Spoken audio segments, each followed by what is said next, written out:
Hey, this is Senator Justin Reedy coming to you from Annapolis at the end of the third week of the 2024 General Assembly session. This week, we're starting to get more and more into committee hearings and committee voting and voting on the floor. We also had big news this week as the Senate President, Speaker of the House, and the Governor came and rolled out their plans to try to address the juvenile crime epidemic that we're seeing in our state.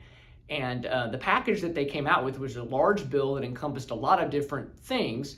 I was encouraged that it actually included some ideas that us Republicans have put forward dealing with if a child right now is 13 or under, you cannot arrest them. This bill would take a Republican proposal that we have had, which says if it's a serious crime, a violent crime, or if they're caught with a gun, other dangerous types of things, that you can arrest a 13-year-old and get them into the system to get services and help.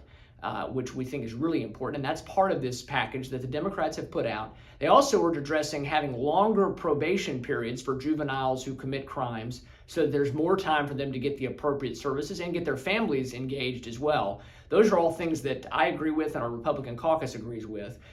There was also a lot of talk about accountability for the Department of Juvenile Services because there's been a lot of confusion and a real lack of follow-up and follow-through. And so that was encouraging. All that was good and very supportive overall of those things. What was missing was addressing the issue of police not being able to interrogate and interview juveniles who are suspected of crimes without a lawyer present. We all generally agree that a juvenile, except maybe in some emergency situation, a juvenile should always have an adult present with them. But the idea that they have to have an attorney present, even if their parents want them to talk to the police, is ridiculous. But that was missing from the Democrats' proposal. However, we're going to keep working on that issue and try to work with them to keep these good measures in their bill. Their bill has a number of other things dealing with different types of coordinating councils and resources and ways that local law enforcement and the state can work together. And a lot of that is good. Some of it, not so sure about. Overall, though, what we want to be sure we do is, I've seen year after year in Annapolis, we'll have a proposal come out that sounds pretty good, that has some enhancements to stop criminal behavior. And then throughout the process, the far left special interest will come in and they'll get this stuff stripped out. They'll amend things out that are good provisions, and you're left with some bill that's like some fancy commission. We don't want that. We need to keep these enhancements in the bill. So I'm encouraged that at least the Democrats are finally recognizing and accepting some of our ideas and proposals that we need to address crime, but we're going to watch it very vigilantly to be sure that we can keep those good things in that bill. I also this week had the hearing for my legislation that I've been able to get this through the Senate before, but we've never been able to get it through the House, to make the theft of a handgun or a firearm a felony. As we know, most crimes committed with guns are committed with firearms that have been obtained illegally, whether stolen or trafficked. But for some reason, the state has refused over the years.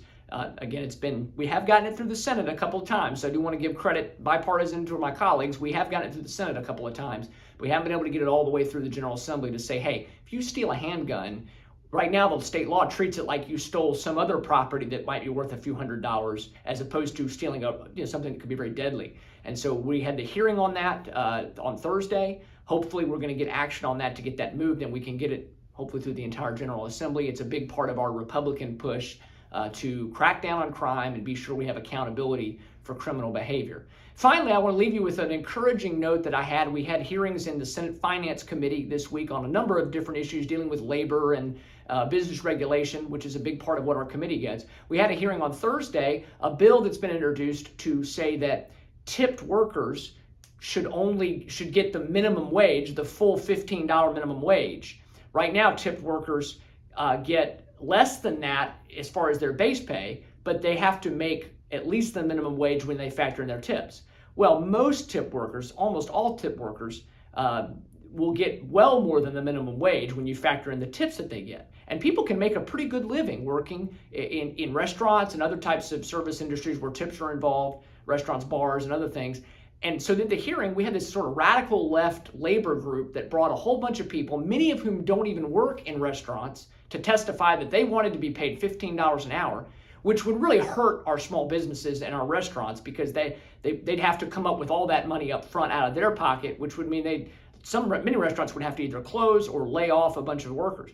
But there's an army of people coming working people, people from all walks of life, Republican, Democrat, liberal, conservative, black, Hispanic, white, Asian, purple hair, regular color hair, all coming to say, don't mess with this. I like working for tips because I've learned if I work hard and I hustle, I can make more money. The better service I give, the more I make. So it's actually this great free market capitalist hearing, and I think we're going to kill this bill. I don't think this bill is going to pass. It would be very bad for small businesses, but it would also be bad for workers.